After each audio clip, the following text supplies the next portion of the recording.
Nokia Theater, Times Square, New York City. Modern, state-of-the-art music venue. And you could actually, if the band that you're going to see has the temperament for it, you could bring a family there and go see a show or go see a band play.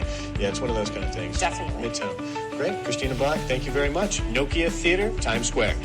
So Nokia Theater is located at 1515 Broadway in Times Square. You'll know it immediately by the 85-foot long LED marquee that sits out front. Now, I worked there 2009 to 2011, year and a half to 2 years as a production manager.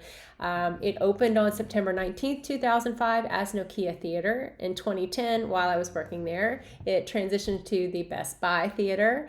And in 2015, it became PlayStation Theater. And now it is the Palladium Times Square, but it still looks the same and it's a pretty cool venue. You enter at street level and then you go down these stairs to enter into the venue, and it was always really dimly lit, but they had these massive chandeliers. And one of the funny things I remember is after having worked there for well over a year, me and the other production folks were talking to the woman who sold the private rentals, and we were joking about the chandeliers and how sometimes as a joke, they would tell people they're made out of Swarovski crystals. And her jaw dropped and she was like, "What do you mean?" And he's like, "Yeah, that's a joke that we tell people." And she's like, "Every event I booked, I do a walkthrough and tell people how these beautiful chandeliers are made from Swarovski crystals." So she didn't realize that was a joke. So I remember one night, it was pretty crowded on the side stage. And this guy hung his jacket up. He was just like, "Well, I need somewhere to put my jacket." So he hung his jacket up. Well, what we didn't know at the time is, which we learned a lot from this, is he hung it on a fire alarm. So the thing is, I think we all just thought it was a regular fire alarm. You pull the alarm and alarm goes off. We didn't, at least I didn't, nobody ever told me that's not what it was. It wasn't just a fire alarm. It was a kill switch. You pull that alarm, speakers shut off, house lights go up, instantaneous.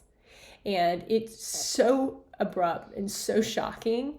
And that's what happened that one night. And I could not remember what show it was, but I remember it was loud music. It's like being in a club, right? And then everybody's dancing, everything, the music, and then there's silence, lights up, and everybody's just like, "What the hell just happened?" But the thing is, because it wasn't just a regular fire alarm, it couldn't be just turned off or reset. We had the firemen came and they didn't know how to reset it. So we couldn't operate the PA in the venue. We couldn't turn it back on until this had been reset. So we had to call, so the theater itself was in the Viacom building. We ended up having to call the engineers from the Viacom building and getting them to come and trying to figure out, it took a long time. And I can't remember if I don't think the show started again. I think they had played enough that they didn't have to give refunds.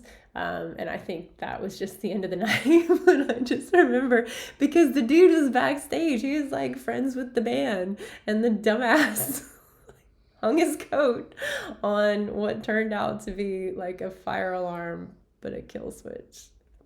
That was crazy. It's just one story from my time working at Nokia, and I have others, which I'll be sharing. But I will leave you with Bon Jovi, who was the band that played at the opening night of the theater on September 19th, 2005. Here you go. It's my